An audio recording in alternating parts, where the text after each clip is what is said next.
31ရက်12လ2025ခုနှစ်2025နှစ်ဟောင်းအကုန်2026နှစ်တည်းစာအတွက်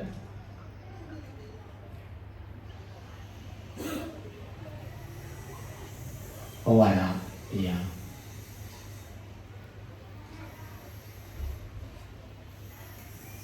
အခုဆရာတော်ထိုင်းနိုင်ငံကထွန်းပင်ကျမကြီးဘာတရားရိပ်တာမှာတရားစခန်းဖွင့်ပွဲကျင်းပပြုလုပ်နေပါတယ်ထိုင်းနိုင်ငံအတွင်းကပခုံးပထုံဥယျာဉ်တစ်ပါးတရားရိပ်တာတခြားထိုင်းကျောင်းတွေမှာလည်းဒီဘာတရားရိပ်တာနဲ့ပတ်သက်တဲ့တရားစခန်းတွေကိုနိုင်ငံခြားရောက်နေတဲ့မြန်မာနိုင်ငံသားတွေအများစုနဲ့နှစ်စဉ်ကျင်းပမြဲအတိုင်းဉာဏ်ခံရှင်ပြုဒီလားရှင်ဝဲတရားစခန်းဝဲကောင်းမှုကုသိုလ်တွေ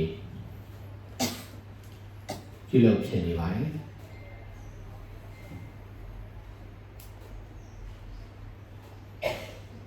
ဆရာတော်တို့တဘာတရားရိပ်တာကမြန်မာနိုင်ငံနေပြည်တော်203မိုင်မှာလည်းရိပ်တာကြီးကြီးမားမားရှိပါတယ်အခုဒီကနေပြန်တဲ့အခါကျရင်လည်း203မိုင်တဘာတရားရိပ်တာမှာပဲအမြန်လမ်းမေးမှာပဲတလပိုင်း8ရက်9ရက်10ရက်3ရက်တရားစခန်းစတင်ပြီးတော့ပြုလုပ်ပါမယ်ဒီကြားထဲလည်းအဆင်ပြေတယ်လို့လူပေါင်းစုံနိုင်ငံခြားသားတွေပါပါဝင်ပြီးတော့အားထုတ်လို့ရတဲ့တရားစခန်းတွေကို2026ခုနှစ်အတွင်းမှာ203မိုင်တဘာတရားရိပ်တာမှာပြုလုပ်ဖြစ်ပါမယ်2026ခုနှစ်လပိုင်း29ရက်နေ့ကနေပြီးတော့10လပိုင်း26ရက်နေ့အထိလဲဝါရင်း3လတရားစခန်းကို203မိုင်တဘာတရားရိပ်တာမှာကျင်းပပြုလုပ်ပါမယ်ဆရာတော်အနေနဲ့လွန်ခဲ့တဲ့25နှစ်1999ကစပြီးတော့မြန်မာနိုင်ငံသားစီးပွားရေးဓမ္မတရားအနေနဲ့တရားစခန်းတွေဝင်ရောက်အားထုတ်ရာကနေပြီးတော့အများကိုလည်းအားထုတ်ဖြစ်အောင်ကူညီပေးခဲ့တာခုချိန်ထိပါပဲ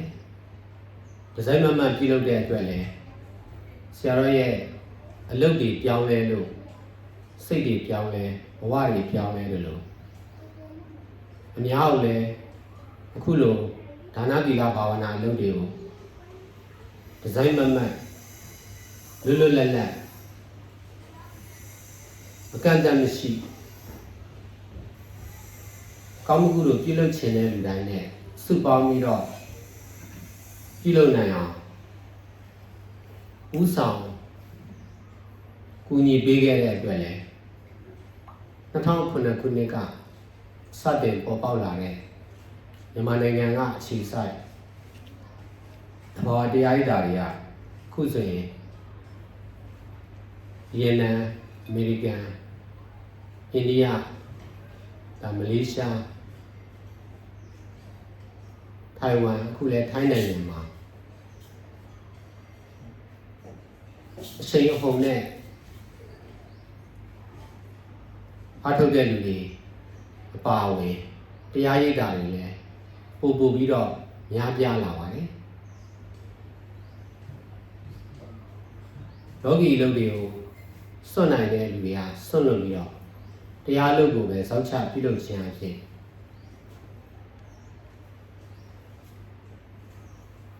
မြန်မာနိုင်ငံကအဖွဲ့အစည်းတစ်ခုဖြစ်တဲ့သဘာဝတရားရိပ်တာက ကဘာရရက်မှာဆိုင်ရာအစိုးရအဖွဲ့အစည်းတွေနဲ့ပူးပေါင်းပြီးတရားထုတ်တဲ့အလုပ်ပါပညာရေးကျန်းမာရေး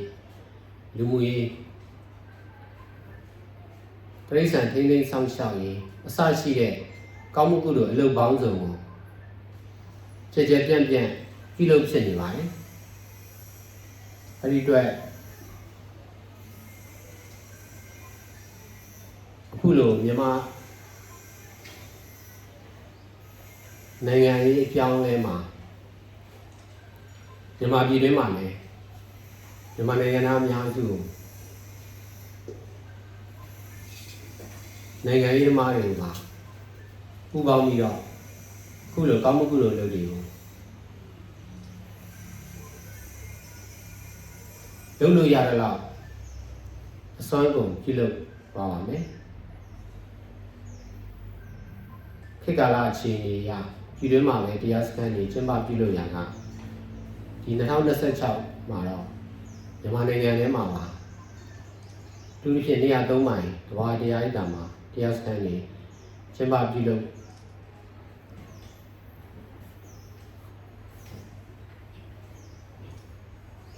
ဖြစ်ပါလိမ့်မယ်အဲ့တော့ဒါနသီလဘာဝနာလုပ်တွေကိုလောကီဖြစ်တဲ့တရားဣဒ္ဓမှာပြုလုပ်ရုံနာမကပညာသင်ရင်းနဲ့လည်းပြုလုပ်တတ်အောင်စီဝါရှာရင်းနဲ့လည်းပြုလုပ်တတ်အောင်နိုင်ငံတာဝန်တွေထမ်းဆောင်ရင်းနဲ့လည်းပြုလုပ်တတ်အောင်စုပေါင်းပြီးတော့ကြိုးစားကြပါမယ်ဆရာတော်ကိုယ်တိုင်လည်းစီဝါရှာရင်းဒါနသီလဘာဝနာကုသိုလ်တွေကိုမိမိအတွက်တာမကအများအတွက်ပါပြုလုပ်ခဲ့တဲ့အတွက်တဘာတရားဣဒ္ဓအဖွဲ့အစည်းကအများနဲ့ပတ်သက်တဲ့အဖွဲ့အစည်းကောင်းမှုကုသိုလ်ဘောင်းစုံပြုလုပ်တဲ့အဖွဲ့အစည်းနိုင်ငံတကာကတိမှတ်ပြုလက်ခံလာတဲ့အဖွဲ့အစည်းတစ်ခုဖြစ်ပေါ်လာခဲ့ပါတယ်ခုလိုဘာတရားဣဒ္ဓတရားစခန်းတွေမှာပြပရောက်နေတဲ့မြန်မာနိုင်ငံသားတွေလည်းကြိုးစားပြီးတော့ပါဝင်ကောင်းမှုကုသိုလ်ပြုလုပ်ခြင်းကိုပို့ပြီးတော့ကြည်ကြည်ပြန့်များဆဆကြိုးစားပြီးတော့ပြုလုပ်ကြမယ်ဆိုရင်တော့အမိမြန်မာနိုင်ငံအတွက်လိုအပ်နေတဲ့ဒါလွတ်လပ်မှုတွေတရားမျှတမှုတွေရုပ်ထုပိုင်းဆိုင်ရာအသိဉာဏ်ပိုင်းဆိုင်ရာတိုးတက်မှုတွေအနည်းနဲ့အမြန်ဆိုလို့ဒီကြပေါက်ဖြစ်လာမယ်ဆိုတာ